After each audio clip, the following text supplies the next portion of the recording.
All right, well, we got back to it actually yesterday. Really good spirits, had good weather yesterday, a little cool today, a lot of wind, but kids really practiced hard, had good energy. We've had really good spirits out there, so it's been fun to be back at it because you go so long without it that you kind of want to get back out there and get started. A little bit out of shape, didn't feel like they were conditioned well enough, so we've had to condition a little more. But we'll continue to do that moving forward and let them play their ways kind of back into shape. We do have 3 guys that are looking. I know you guys will ask about it anyway, so I'll address it. Shakiri, Rico McGraw, and Juwan Briscoe that are looking to transfer. I don't think they've decided exactly where they're going yet, but we wish those guys nothing but the best. They've been good to Georgia. They worked really hard, and we wish them success as they move on. But other than that, I'll open it up for questions. Also, 2 guys we saw at different positions, Rashad and Michael Barnett. Are they trying those again? Rashad more because of our depth at defensive back. We feel like that's probably where he's going to be permanently. And then, you know, with Tay being a linebacker, Tay's been doing a good job. We feel like we can move Rashad back to safety and DB. And, you know, we're probably going to need some extra DBs this game because of the style of play that TCU has. So Rashad's back there working at defensive back. And then Michael Barnett, that's kind of what we wanted to do, as you know, before. And he's back there working as an offensive lineman. We had some issues there with injuries right at the end of the season that we weren't capable of moving him to offensive line. But we think that's going to be a permanent fix for the rest of this season and hopefully a spring deal too for him to work there. But he's kind of gone back and forth. And he's done some good things there, so we're hoping that he can help us. Nate Patrick's still wearing that black jersey. Seems to be a real nagging injury. Hasn't played in the last 3 games. So how's Nate doing? He has improved. He's closer and closer to getting cleared. It's day by day for us, and it's you know, an injury that's tough. It's a nerve injury, so it's one of those situations that we got to be really careful with it. And Ron and the medical staff have done a great job, and Nate has been in good spirits. I mean, it killed him not to be able to play in those games, and he's worked really hard on it.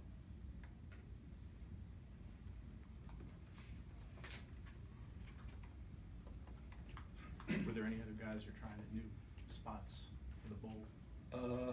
The Prather Hudson kid who did a really nice job on the scout team. We're going to work him at wide out some, slot receiver. He was kind of a scout team running back, high school running back, and we're letting him work at wide receiver.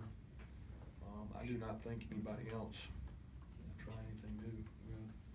Didn't see Jalil again. I mean, maybe a different number. You guys had some mixed up out there today. Was he out there today? Yeah, he was there. Okay. He's working with the inside backers. Okay, well, like I said, there's just some Yeah, those numbers get me sometimes too. He's there.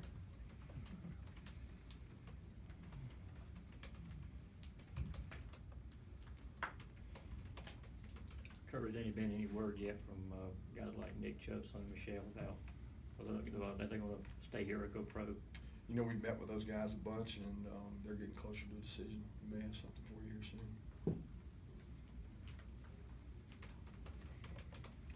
Y'all gonna be able to get to the new indoor facility before bowl practice is over? I sure hope so. I don't think we're trying to get where we can do some walkthroughs in there, but there's a lot of code and other things there going on. So it's one of those things that we have to go day by day, and we're fighting. We can't practice in there. They don't have everything completed, but we hope to be able to use it just for inclement weather and things like that. And they're working with us. The construction. It's supposed to be rain, I think. Yeah, coming up. Right. And we can't practice in there. We know that. But we hope to be able to get some walkthroughs in there. Kirby, you all were able to announce the signing of DeMarcus Hayes. What does he bring?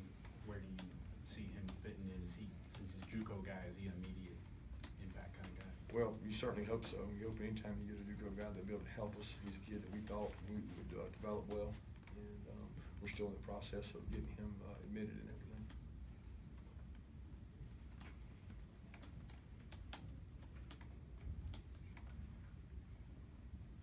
Kirby, where does Texas fit into your recruiting map? I know you have a commitment from someone there, and you have some connections on staff. How do you look at that state? I look at it as a very fertile, great high school football.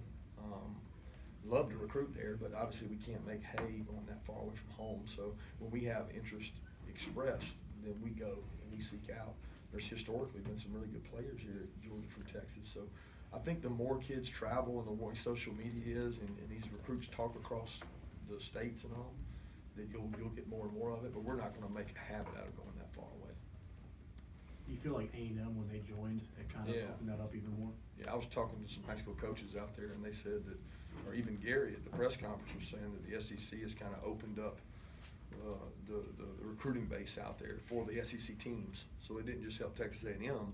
You know, all the kids get to watch the SEC network. They get to see the SEC play every Saturday on CBS. So it's made it easier to recruit, but obviously a little better for the West teams.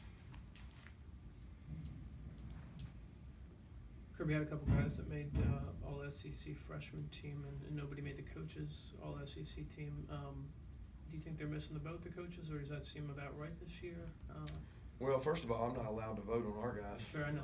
So it's, you get to vote around it, and they're the same way, so it all ends up equal. But that's not something that I get into a whole lot, you know. I'm not into arguing or debating that kind of thing. I think that's, it's usually a team award, because the team that plays the best, a lot of those guys get the awards, and we gotta do better as a team. When you look back over the season, how far along have freshmen like Tyreek and Nicole come along at that position? Yeah, you know, I think Tyreek especially has he played that position his whole life, so it was an easier transition. He's developed at the nickel star position that Mo plays. That's really where he's grown the most. He continues to work hard. When you talk about a special teams guy that's been a demon, he's really been a good special teams player. He's a good tackler. And then Miko's had a tougher transition because he's playing a position he didn't play all his life. Now, he's gotten better and he's shown improvement, but he has to continue to work at that, and he grinds every day. I'm really proud of the way he works.